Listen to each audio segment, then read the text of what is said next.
Mr. Speaker, I would move to suspend the rules and pass H.R. 2019, the Kids First Research Act of 2013, as amended. The clerk will report the title of the bill. H.R. 2019, a bill to eliminate taxpayer financing of presidential campaigns and party conventions and reprogram savings to provide for a 10-year pediatric research initiative through the Common Fund administered by the National Institutes of Health and for other purposes. Pursuant to the rule, the gentleman from Michigan, Mr. Upton, and the gentleman from New Jersey, Mr. Pallone, will each control 20 minutes. The chair recognizes the gentleman from Michigan. And, Mr. Speaker, I would ask unanimous consent that all members may have 5 legislative days to revise and extend their remarks and insert extraneous materials in the record on the bill. Without objection, so ordered. And, Mr. Speaker, I would yield myself 3 minutes. The gentleman is recognized for 3 minutes. Mr. Speaker, I rise today in support of the Gabriella Miller Kids First Research Act of 2013. H.R. 2019, authored by my colleague Greg Harper, is a bill that will help countless kids and families across the country.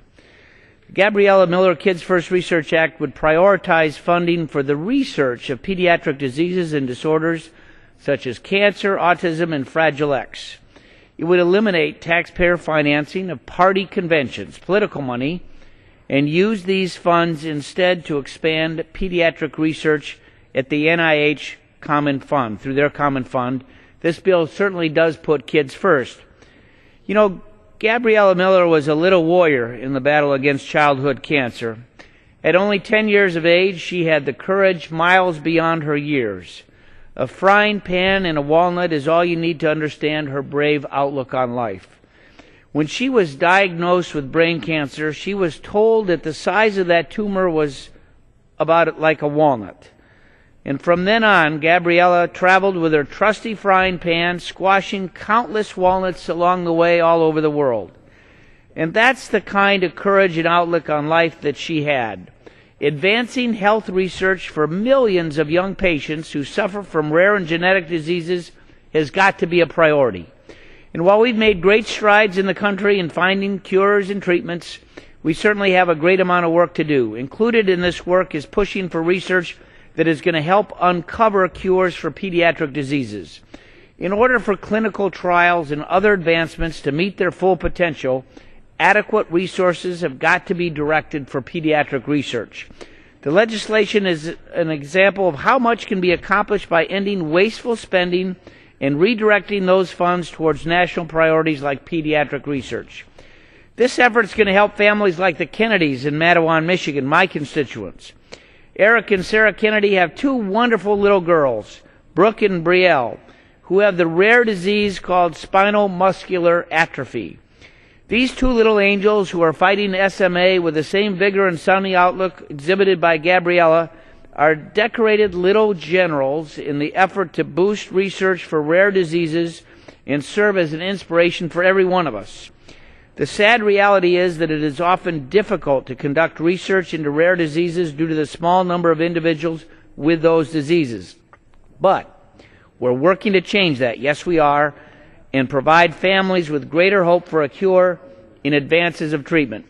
This bill has over 150 co-sponsors, is supported by a long list of patient advocacy groups, including Autism Speaks, Juvenile Diabetes Research Foundation, Leukemia and Lymphoma Society, and Fight MSA. So I wholeheartedly agree with the bill's Democrat sponsor, Peter Welch from Vermont, who recently said last night on CNN, "Can we just put the battle axes down for a while and take a step forward?" He thinks we can. We need to. So with all of us today, with these so many diseases, we need to pass this bill, and I reserve the balance of my time. Gentleman from Michigan reserves. Gentleman from New Jersey is recognized. Mr. Speaker, I yield myself such time as I may consume. Gentleman is recognized. Thank you, Mr. Speaker. I rise in opposition to the bill before us today because it is a disingenuous and empty attempt by the Republicans to divert attention from the fact that they have voted to cut research time and time again. So instead, they will stand before the American public with words that they have no action to back up. The National Institutes of Health serve a vital mission of supporting biomedical research so that we may better understand and better treat diseases that burden American families. And I stand firmly in favor of supporting NIH research funding, especially as it relates to pediatric research. But let me be very clear for the record here today. H.R. 2019 does not achieve this purpose. Now, had this bill, which had been introduced back in May, gone through regular order and come to the Committee on Energy and Commerce for hearings and markup, we would have had the opportunity to discuss and debate the merits of the legislation. But this bill claims to support research on childhood diseases by authorizing, and I note not appropriating, but only authorizing, $12.6 million for NIH pediatric research grants through savings from ending the public contribution to the cost of political party nominating conventions. And I emphasize that the bill only authorizes funding because I'd like to point out that the appropriations needed to actually make these funds available to NIH would still be subject to discretionary spending caps of the Budget Control Act and sequestration cuts. Now, the sequester alone has cut $1.5 billion out of NIH's funding in fiscal year 2013. Even worse, through the Ryan budget, the Republicans adopted spending allocations for fiscal year 2014 that would make additional cuts to NIH, which could result in $6.7 billion in cuts in total. So for pediatric research, the proportional cut would amount to $800 million, which is 60 more times than the increase that this bill claims to provide. That's why I think the Republicans are not making a sincere effort to support NIH research. This is a joke. The best thing, Mr. Speaker, that we can do to support NIH and research on pediatric diseases is to pass a balanced and constructive budget package and to provide the Appropriations Committee with a reasonable and realistic amount of funding to work with. Until then, I would urge my colleagues to oppose this bill that is nothing but a guise. It's a ruse. It does nothing to ensure that we're increasing pediatric cancer research dollars. I reserve the balance of my time. Gentleman from New Jersey reserves. The gentleman from Michigan is recognized. Mr. Speaker, I would yield 2 minutes to my friend from Virginia, member of the Appropriations Committee, Mr. Wolf. Gentleman from Virginia is recognized for 2 minutes. I thank the Chair and the Speaker. I rise in support of legislation I've co-sponsored, the Gabriella Miller Kids First Research Act. I particularly want to thank the bill's sponsors, Greg Harper, Eric Cantor, and Mr. Wells from Vermont, for honoring the memory of my constituent, Gabrielle Miller, Loudoun County's Volunteer of the Year. Gabriella was a 10-year-old straight-A student at Loudoun County Day School who died on October 26 after a courageous one-year battle with an inoperable brain cancer tumor. In a short amount of time, she achieved many goals. She started the Smashing Walnuts Foundation, which refers to the walnut-sized tumor in her brain, a childhood cancer foundation. She co-wrote a children's book and received an honorary degree from Shenandoah University out in Winchester, Virginia. Last December, at her request, I wrote to Macy's as part of the massive 250,000 letter campaign she organized to benefit the Make-A-Wish Foundation. Gabriella raised a lot of money, and more importantly, she touched a lot of lives, and I'm sure she touched a lot of lives of members who are in this body. The bill before us today will help supplement existing NIH research efforts for childhood cancers and disorders by creating a 10-year Pediatric Research Initiative Fund paid for with the remaining presidential election campaign fund. I know her parents, Mark and Ellen, who are with us here today, her younger brother Jake, and her family and friends know of the remarkable impact she has had on our community, on our country, and on families that are facing this nationwide. I urge, hopefully, a unanimous vote on this and yield back the balance of my time. Gentleman from Virginia yields back. Gentleman from Michigan reserves. Gentleman from New Jersey is recognized. Thank you, Mr. Speaker. I now yield 3 minutes to the ranking member of the Energy and Commerce Committee, Mr. Waxman.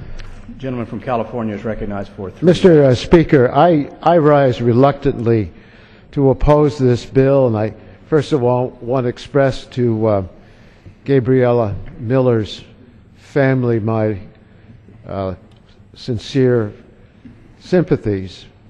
We all want to fund more research to fight pediatric disease.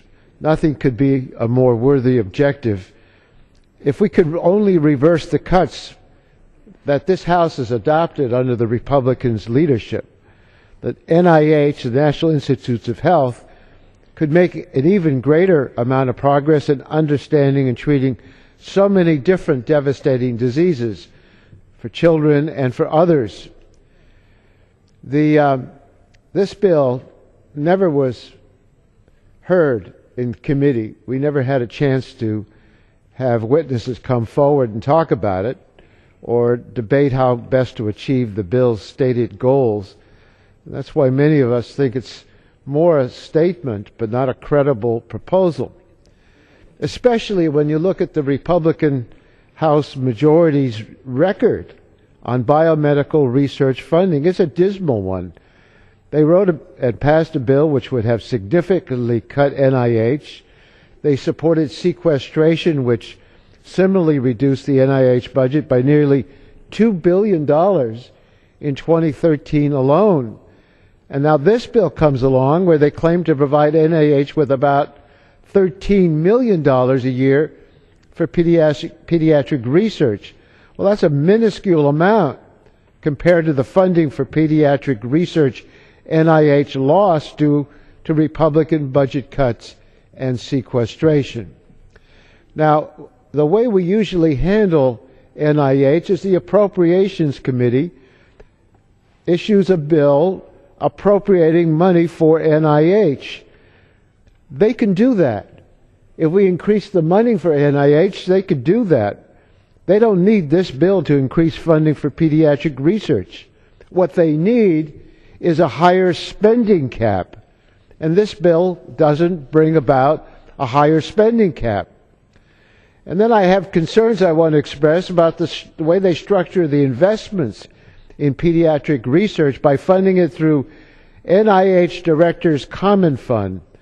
By design, that fund is not disease or population specific because it gives NIH flexibility to determine funding priorities for each year. It doesn't take into consideration the existing pediatric research initiative, which we strengthened with recent enactment of pediatric research network legislation. Well, we have researchers all across the country have echoed the importance of a sustained NIH funding for our nation's health, our economic growth, our global leadership on biomedical research. May I have another minute from the gentleman? Yield an additional minute to Mr. Waxman. Gentleman is recognized for an additional minute. Regrettably, this legislation before us does nothing to truly advance research at NIH.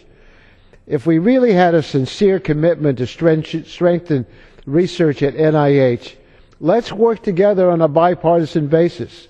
Let's have hearings on the legislation. Let's make sure that we have funding for all the research activities. And I think that we need to find a solution to restore NIH funding rather than purely symbolic legislation. This reminds me of the time when the Republicans closed the government. They refused to pass an appropriations bill for the government to function. And then people said, well, what about the parks? Then they said, well, we'll have a bill just to open the parks. What about NIH research? Well, they said, we'll do NIH research, but not the Centers for Disease Control and not for other things. Like, this is, if you're going to do the job, do it right. And don't pretend, especially to a family that's aggrieved, that you're really doing more for pediatric research when the overall NIH funds are not increased. Thank you, Jim. Gentleman's time has expired. The gentleman from New Jersey reserves. Gentleman from Michigan is recognized. Mr. Speaker, I yield myself 30 seconds before I yield to the next speaker. Gentleman's recognized. Mr. Speaker, I just want to remind my friends that this is bipartisan legislation, and I congratulate Mr. Welch for being the lead Democratic sponsor. But I just want to say, too, in terms of looking at the money, the bill itself says all amounts in each account maintained for the National Committee of a major party or minor party under this section shall be transferred, shall, not may, shall be transferred to a fund in the Treasury to be known as the 10-year Pediatric Research Initiative Fund, which shall be available only for the purpose provided in Section 402AA2 of the Health Public Service Act, and only to the extent and in such amounts as are provided in advance in Appropriation Act. Tell me how to write it tougher. We did it. I yield now 2 minutes to the Majority Whip, Mr. McCarthy. The gentleman from California is recognized for 2 minutes. Thanks, Chairman Upton. I rise in support of 2019, named in the memory of a remarkable young lady, the Gabrielle Miller. The Gabrielle Miller Kids First Research Act gives pediatric research a shot in the arm through additional targeted funding that is fully offset by reining in taxpayer funding of political conventions. The National Institute of Health works admirably in distributing important federal funding on basic medical research. But more can be done for childhood illness. In 2012, only 2% of NIH funding for research was spent on pediatric cases. Today's bill provides additional funding to the NIH to help address the need for coordinated research on various childhood diseases, including cancer, autism, and childhood diabetes. It helps provide a down payment to the promise that we have to our next generation by helping our scientists and researchers find the cures to childhood illness.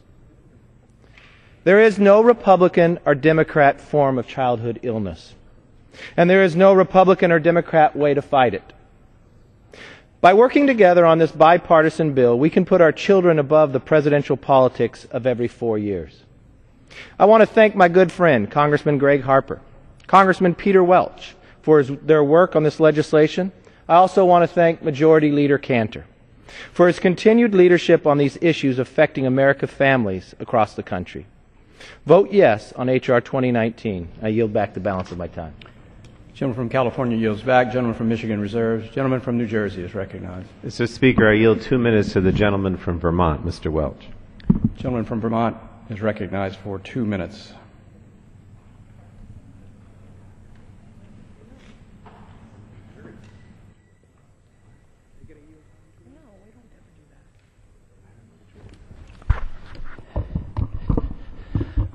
Thank you. Mr. Speaker, I support this legislation, but I want to go through the controversy. First of all, the argument about campaign finance reform. This is about taking money away from political conventions. The majority on both sides of the aisle have supported that. Number two, there's an argument that this does not restore NIH funding. That is true. That is absolutely true. And we should restore full funding for the National Institute of Health. Passing this bill doesn't stop us from doing that. It may even put us a step forward. Third, there's an argument that the money will not get to the intended target because of the way it's designed. But if there is any expression of good faith, it's that the appropriators have made a very clear indication that they're willing to do everything they possibly can in order to make this happen. Fourth, it's limited in its scope and in its funds. That's true. But the fact is it does do something and it takes a step forward. You know, we're having an argument here about whether this is bipartisan or not. We're having an argument about process. But I think if we're candid, we have to acknowledge that as an institution, both sides have failed when it comes to an overall comprehensive budget, including for the NIH. On August 1st of 2011, this Congress voted 269 to 161 to implement the sequester. And in the I told you so brand of argument, I voted against that. And I voted against it because, in my view, the consequences of that sequester were predictable and foreseeable. These across-the-board cuts from the NIH to the Pentagon made no sense. But that's the box this institution, this House of Representatives, has put itself in. What we have, in my view, with this bill is an opportunity to lay down the battle axes for just a moment and take a step forward. No one is here, least of all me, where I'm being used to some extent as a bipartisan face, to suggest that this does more than it does. But what it does do is something good, and it can begin a process, my hope, that we restore full funding to the National Institute of Health. I yield back. Our gentleman from New Jersey reserves. Gentleman from Michigan is recognized. Thank you, Mr. Speaker. At this point, I will yield 1 minute to the Majority Leader of the House, the Honorable Eric Cantor from Virginia. The gentleman from Virginia is recognized for 1 minute. Thank you, Mr. Speaker, and I thank the chairman, the gentleman from Michigan. Mr. Speaker, I rise in strong support of the Gabriella Miller Kids First Research Act. I also would like to thank my colleague, the gentleman from Vermont, for his courage in providing bipartisan support, along with some other colleagues, in support of this bill, as well as the Republican co-sponsors, Greg Harper from Mississippi. I see Tom Cole, my colleague from Oklahoma, here in this chamber. I also would like to recognize, for those colleagues who are here in the chamber, we are joined by Gabriella Miller's parents in the gallery, Ellen and Mark Miller. I want to thank them for their courage in being here. I want to thank them for their understanding of what goes on this floor, and to not take it in any other way other than we're trying to do what's right. And we're trying to do what's right in terms of delivering on the legacy of their daughter. Now, Mr. Speaker, Gabriella Miller, a young girl from Virginia, was only 9 years old when she found out she had an inoperable brain tumor the size of a walnut and wasn't given long to live. Despite her diagnosis, Gabriella and her family chose to fight and share her dream with others of overcoming childhood disease. Gabriella was so determined that she captivated people's hearts at rallies, online with videos, raised hundreds of thousands of dollars for the Make-A-Wish Foundation, and even wrote a book for other children about understanding cancer. She poured every remaining ounce of her life into raising awareness for pediatric research for other children, with the hope that they would not have to suffer the same fate. In her last few months, Gabriella left a mark on the world that will never be forgotten. Mr. Speaker, there's no question that Washington has a spending problem. But the problem is not only that we spend too much, but that we're spending taxpayer dollars on the wrong priorities. Medical research for children should be a national priority. The first NIH bill I scheduled as majority leader was a bipartisan bill authored by Representative Kathy McMorris Rogers and Representative Lois Capps to strengthen pediatric research networks. The President signed the bill into law last month. The bill before us today builds on that legislation by providing some money through the NIH Common Fund for high-risk, high-reward research that has the potential to transform pediatric research for children suffering from many different diseases and disorders.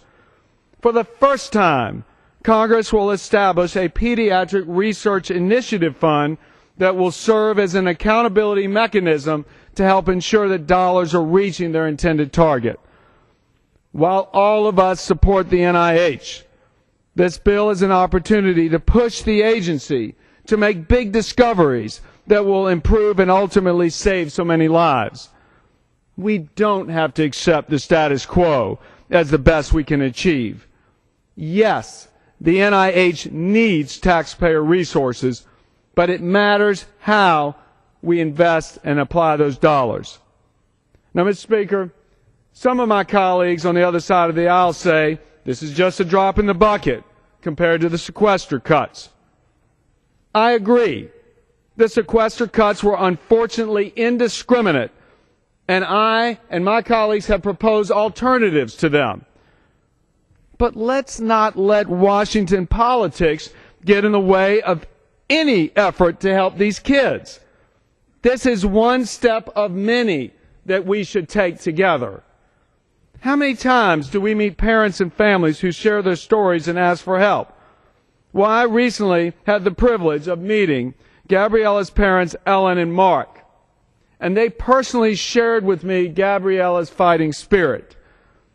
In fact, in one of her last interviews, and you can view this online, when asked what Gabriella would like to tell our political leaders, she said, quote, Stop talking. Start doing. We need action. This, Mr. Speaker, is our opportunity to act.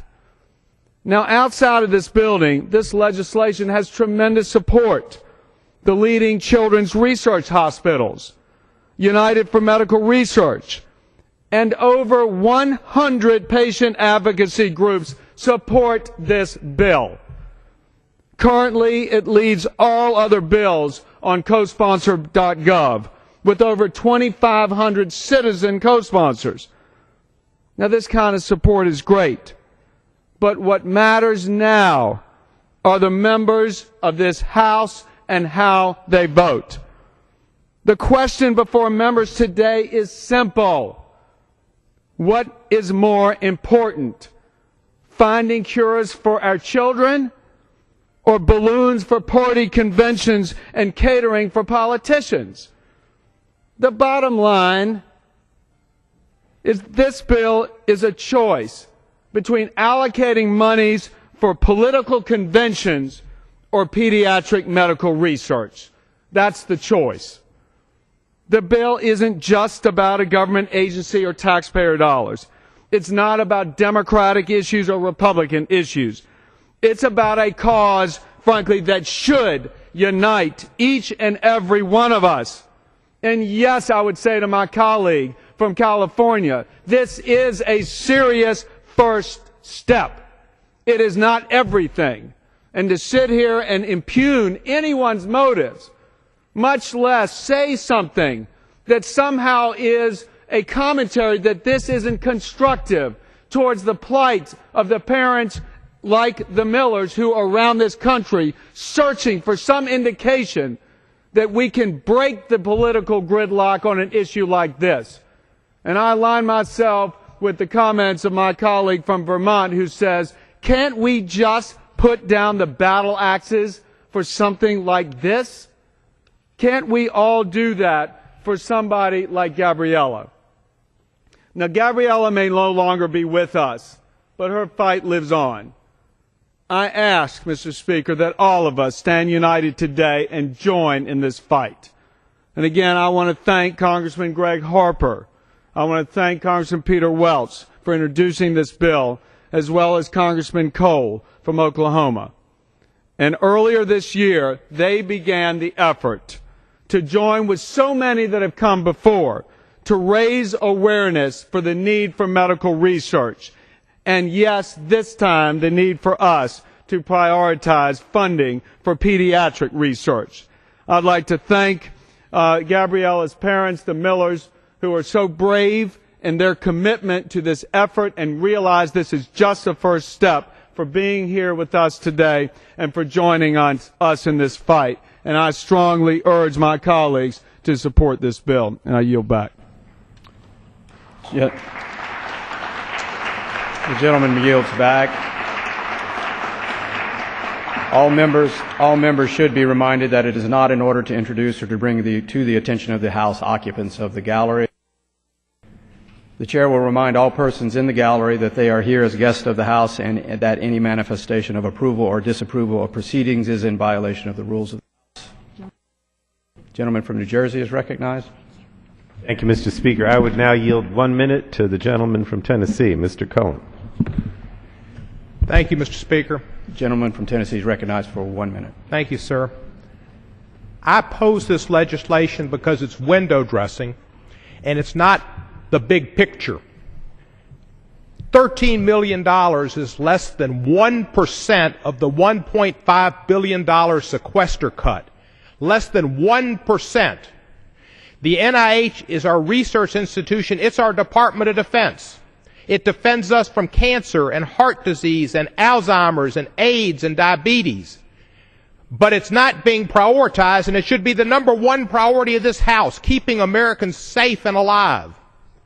Now, the $13 million was picked because that's the amount of money we put into political conventions. It just so happened to fit. We could have picked the F-35 bomber and saved billions of dollars and taken that out, which we don't need, and put that money, which would have made a real difference in research, And Kids First Research, I live in the city that's the best pediatric cancer facility in the world, St. Jude Children's Hospital. They need more than this. And kids later will get Alzheimer's and AIDS and heart disease and cancer, and they need to be protected. In the long run, they can only be protected by full funding for NIH, and I urge full funding for NIH and not smoke and mirrors. I yield back the balance of my time. Gentleman's time has expired. The gentleman from New Jersey reserves. Gentleman from Michigan is recognized. Mr. Speaker, I would yield 3 minutes to the co-sponsor, or to the sponsor of the bill, Mr. Harper from Mississippi. 3 minutes. Member of the Energy and Commerce is Committee. recognized for 3 minutes.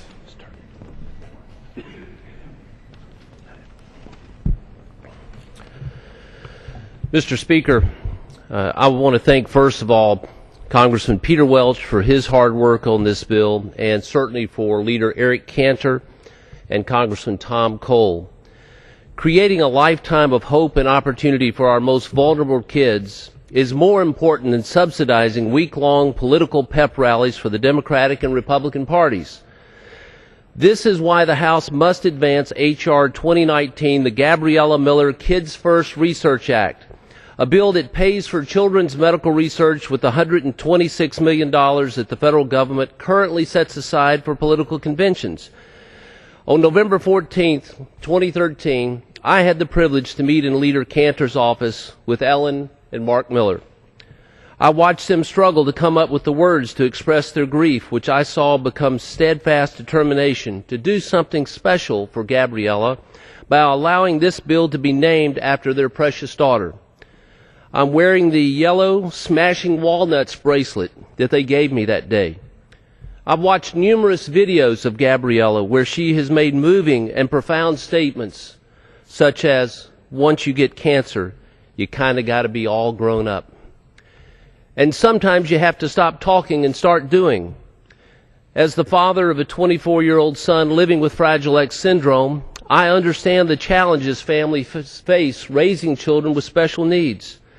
But I also recognize the value of expanded and improved medical research. While raising a child with a genetic disorder can be very difficult, for my family it's been a blessing. Especially knowing that my son Livingston is here today. Mr. Speaker, kids from Mississippi, like Evie Horton and her cousin Reese McDonald, who fight with all of their strength to overcome the struggles of spinal muscular atrophy, are two more reasons that I introduced this bill. And recent scientific research breakthroughs have given hope to so many families, but in order for clinical trials and other advancements to meet their full potential, additional federal research must be directed. Mr. Speaker, members of both parties have an opportunity to demonstrate the priorities of this body. Will it be research for our most vulnerable kids? Or will lawmakers vote to continue funding political party conventions at the taxpayers' expenses? You know, Mr. Speaker, I've listened to how this has been described by the other side. It's been called a joke, a ruse, a fraud, not credible, window dressing, smoke and mirrors. And to have been told, too, that they, Mr. Speaker, being referred that the Republicans supported sequestration, I guess means that it's been forgotten that our friends on the other side of the aisle, that 95 members of the Democratic Party voted in favor of sequestration. Mr. Speaker, let's get our priorities straight. Let's vote yes on the Gabriella Miller Kids First Research Act, and I yield back. Gentleman's time has expired. The chair will receive a message. Mr. Speaker, a message from the Senate. Mr. Speaker, Madam Secretary. I have been directed by the Senate to inform the House that the Senate has passed H.R. 2922 to extend the authority of the Supreme Court police to protect court officials away from the Supreme Court grounds. The gentleman from New Jersey is recognized. Thank you, Mr. Speaker. I yield now 2.5 minutes to the gentleman from North Carolina, Mr. Price. The gentleman from North Carolina is yielded 2.5 minutes. Mr. Speaker, this is a sad and indeed depressing debate because there's such a transparent effort underway to weaken our nation's campaign finance laws even further by the perfectly legitimate, compelling case for sick children in our country.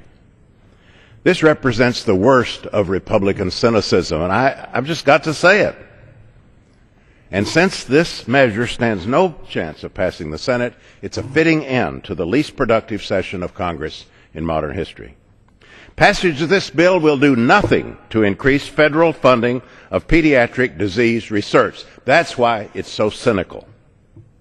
Simply authorizing a new program will not translate into additional funding in the current appropriations environment. If the majority were really serious, they wouldn't have passed a budget that makes adequate funding for medical research impossible.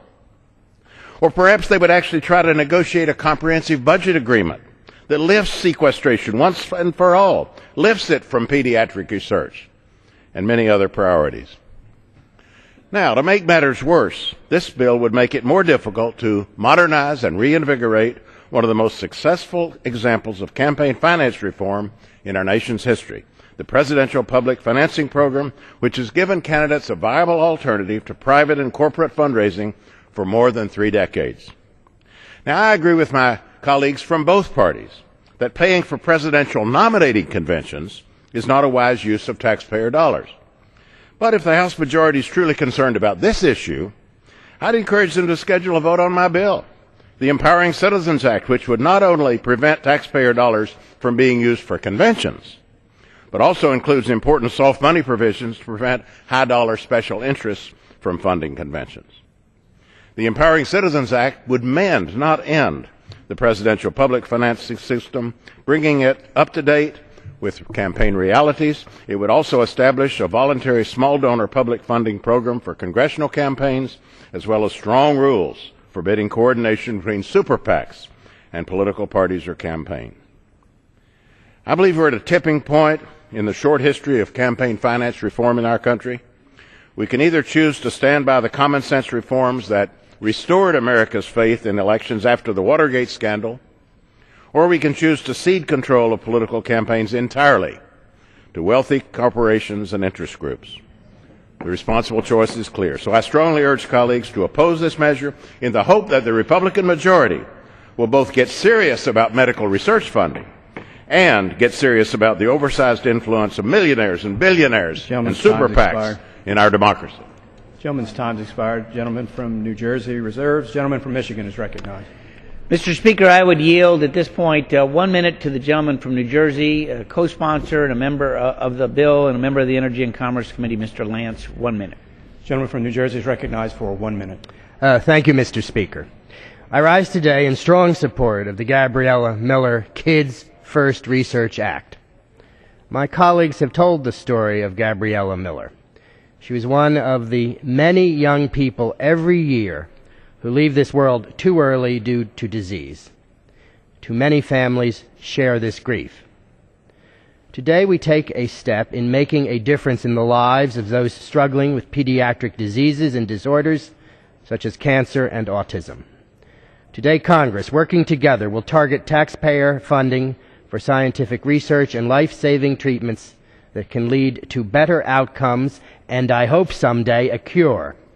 Especially during the holiday season, we should be thankful for our many blessings.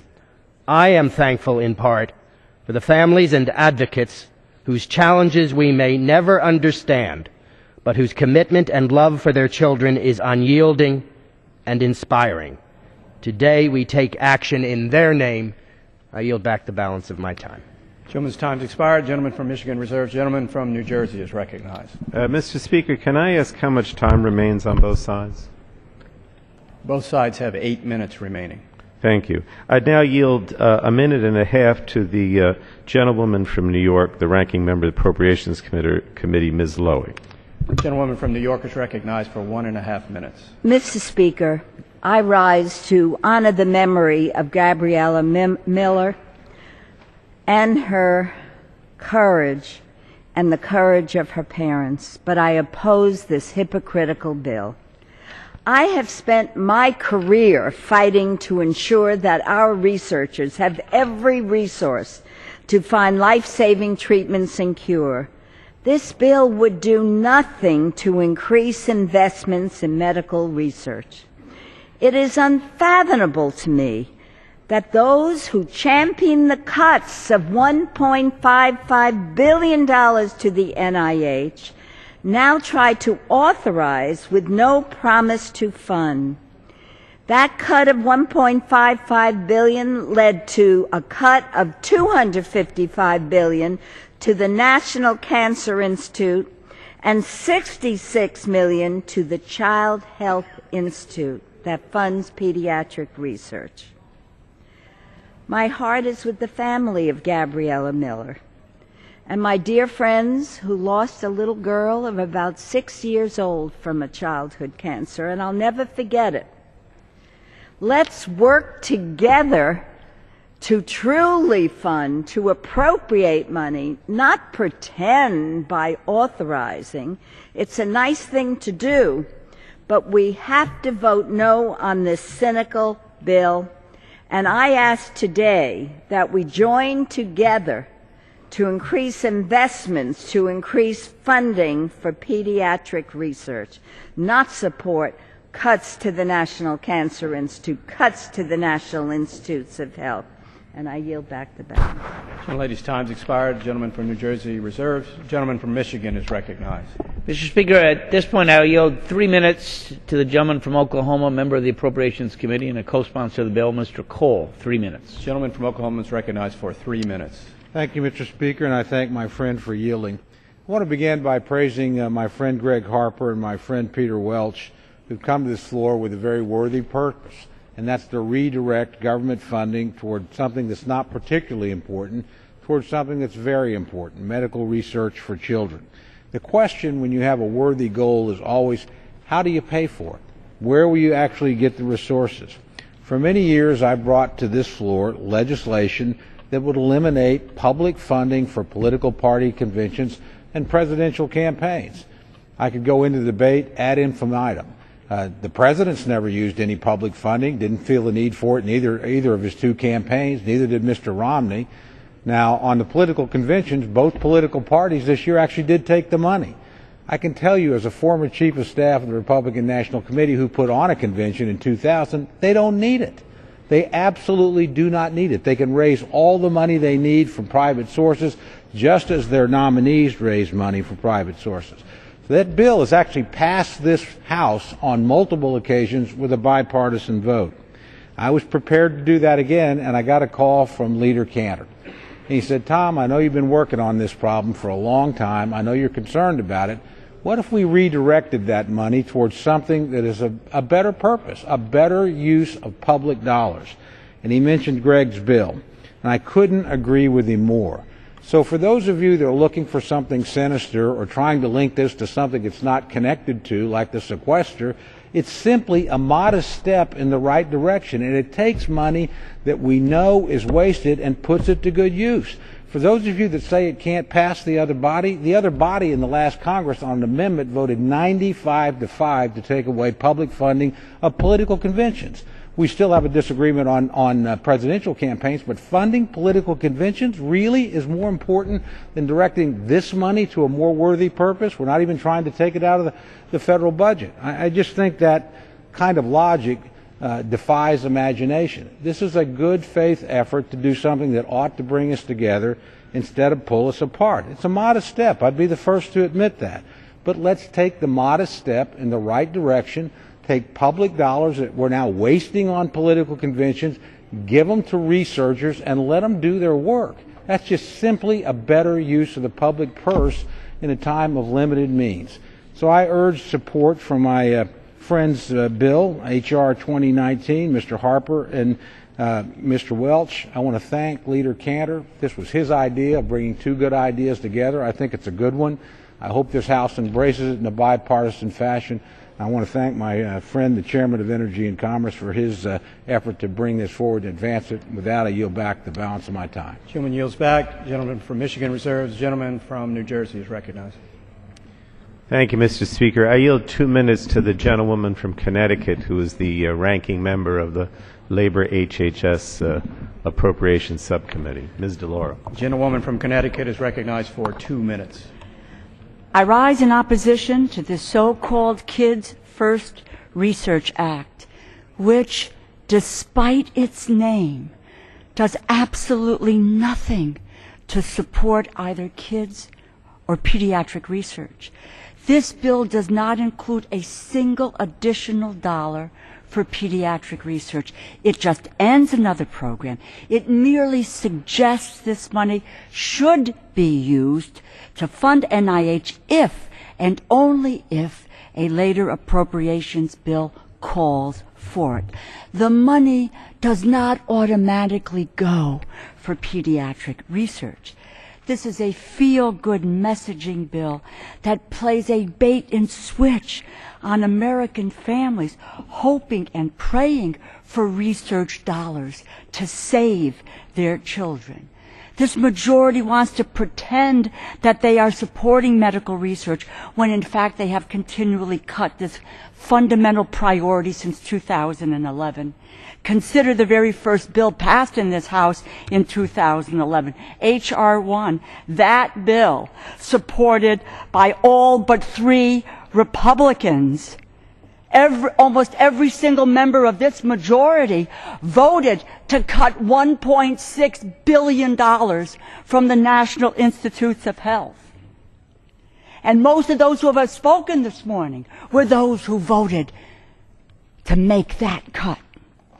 That's a cut is 100 times larger than the $12.6 million increase that this legislation pretends to provide. And because of the deep and reckless sequestration cuts, NIH has been cut by $1.5 billion more. And we don't know whether the budget deal that's being discussed today will put that money back. Because of these misguided policies, the National Cancer Institute has been slashed by $255 million and the Child Health Institute by $66 million. Mr. Speaker, may I have an additional minute? Yield additional minute to the gentlewoman. Thank you. The gentlelady is recognized for 1 minute. I strongly support investing in medical research. My heart goes out to the Miller family. I am a cancer survivor. One of my proudest accomplishments in this body is working in a bipartisan fashion to double the NIH budget between 1998 and 2003. We did it then, and it's something that we need to do it again. But this bill is a sham. And if the majority believes, as I do, that we should increase funding for pediatric research, then let us increase funding for pediatric research. Let us not waste time playing games and misleading the American people. And I urge my colleagues to oppose this bill, and I yield back. Gentlelady yields back. Gentleman from New Jersey reserves. Gentleman from Michigan is recognized. Mr. Speaker, I would yield 2 minutes to a co-sponsor of the bill, Mr. Collins. Gentleman from Georgia is recognized for 2 minutes. Thank you, Mr. Speaker. Thank you, Mr. Chairman. You know, I'm honored today to add my name to the list of those who support this legislation. H.R. 2019 bears the name of a child whose bravery and wisdom should inspire us all. Gabriella Miller reminds us that government has the ability and the obligation to strive for the greater good, to protect the innocent, to preserve their future. And if we lose sight of that goal, we have failed. In the year that I've been in Congress, most of my time has been fighting against bad policies and bad politics. But today is different. Today I stand before this body to proclaim we can do something and we can help. The Gabriella Miller Kids First Research Act priorities pediatric research to help children with autism, cancer, and other diseases. If you were to ask me what defines Doug Collins, I would tell you 3 things. I'm a man of faith, I'm a husband, and a father. A father to a daughter who has spina bifida, but also inspires me to be the type of person that I would want to be. She, like Gabriella Miller, who have overcome, and Gabriella Miller really won her fight. My daughter continues. Have reminded us that you can help, and when you can help, you should.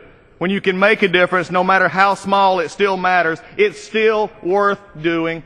I'm a freshman here, and I did not, as been previously said, but what has amazed me is when you take a step forward in putting something productive on the floor, in which it makes at least a small statement, and Congressman Harper brings forth that with others. When you put a small step forward, you are brought down to this floor and ridiculed and said it's window dressing. I am sorry. This is not window dressing. It is a step toward being the government we're called to be, and that is prioritizing. That is putting faith back into a system in which people have lost faith. And on the floor today, it is no wonder that they've lost faith when a good faith effort is put forward and it is criticized in light of children and research to make other political points. That is what's truly appalling today. That is what is bad. This is a simple step that was brought forth in good faith. All I'm saying is, let's prioritize. I agree with my friends across the aisle. It's time we prioritize our mission. It's time we prioritize our battles here. This is one step forward, and I would encourage all members to support something that actually does make a difference. With that, I yield back. Gentleman's time's expired. Gentleman from Michigan reserves. Gentleman from New Jersey is recognized. Thank you, Mr. Speaker. I now yield 2 minutes to the gentleman from Maryland, our Democratic whip. Gentleman from Maryland is recognized for 2 minutes. I thank the gentleman for yielding. The gentleman who preceded me said he's a freshman. I've been here for 33 years. For 23 of those years, I served on the Labor, Health, Human Services Appropriations Subcommittee. I served under some extraordinary Republicans and some extraordinary Democrats who chaired that committee. The ones I served under made sure that the NIH got the resources it needed to investigate, research, and try to come up with the cures that will ameliorate the afflictions of mankind from a health perspective. Of the sponsors of this bill, 134 of them voted for the Ryan budget. The Ryan budget, had it been adopted, had it been implemented, would have cut the National Institute of Health by $6 billion.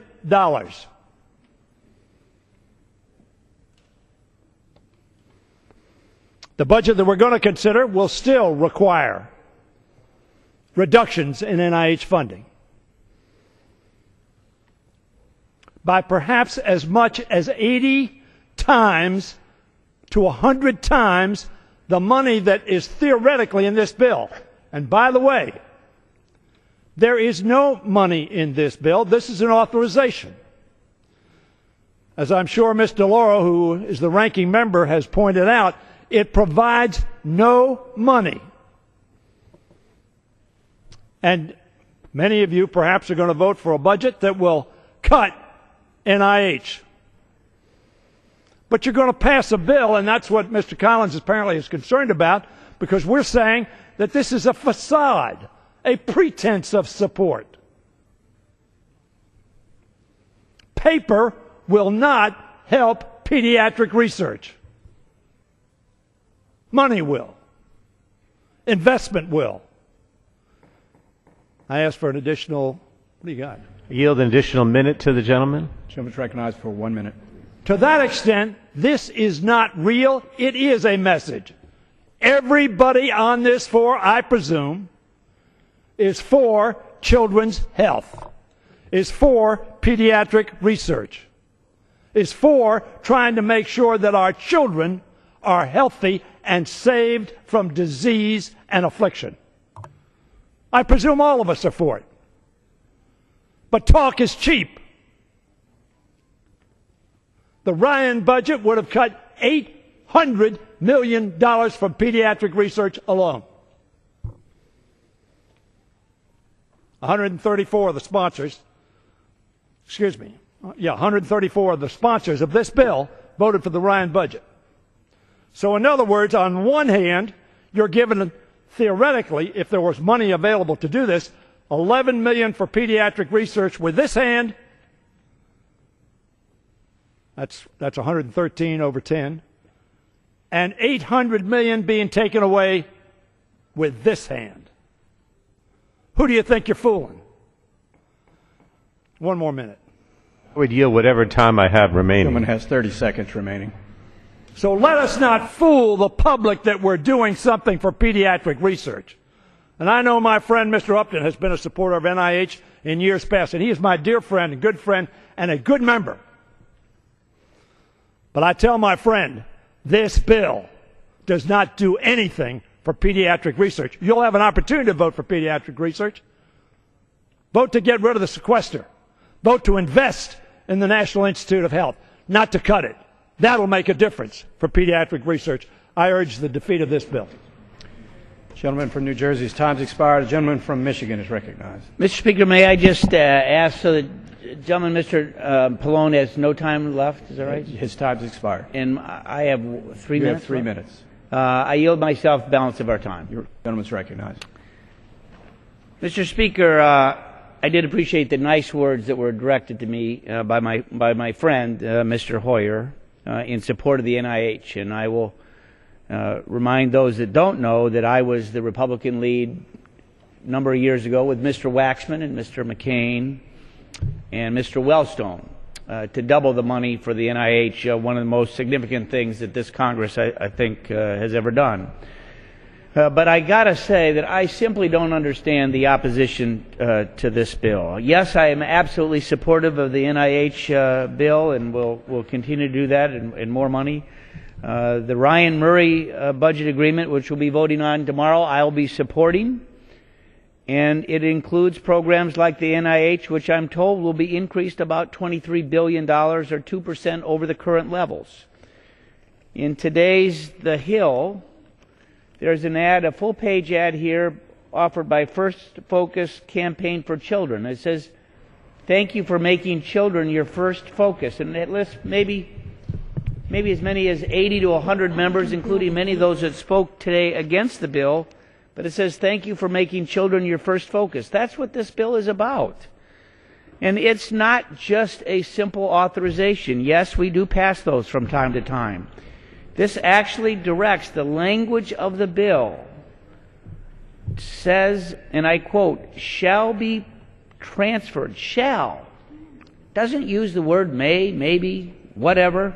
Shall be transferred to a fund in the Treasury to be known as the 10-Year Pediatric Research Initiative Fund, which shall, not may, which shall be available only for the purpose provided in the Public Health Service Act and only to the extent in which such sums as are provided in Advance and Appropriations Acts.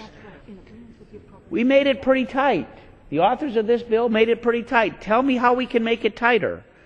We all cried. The gentleman yelled, I'd be glad to tell him.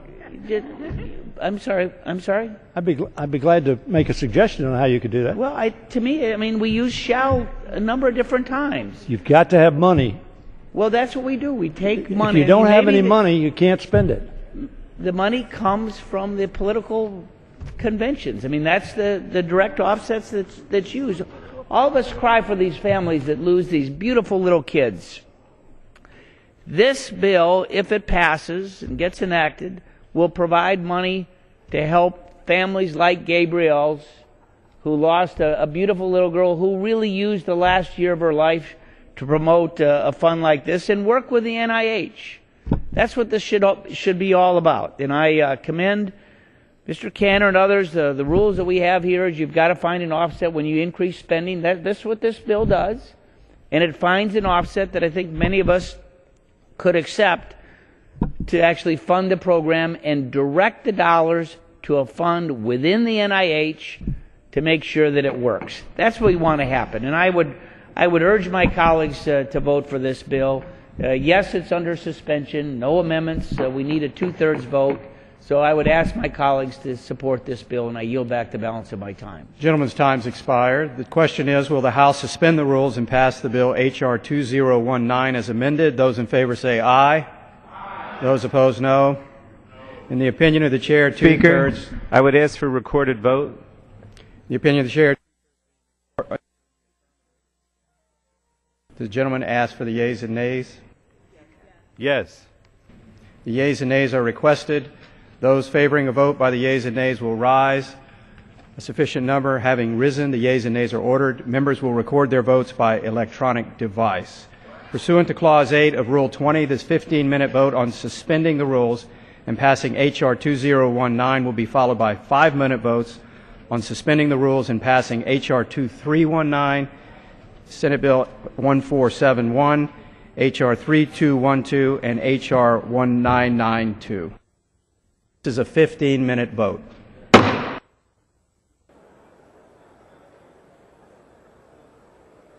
Good to go. On this vote, the yeas are 295, the nays are 103. Two-thirds being in the affirmative, the rules are suspended. The bill is passed without objection. The motion to reconsider is laid on the table.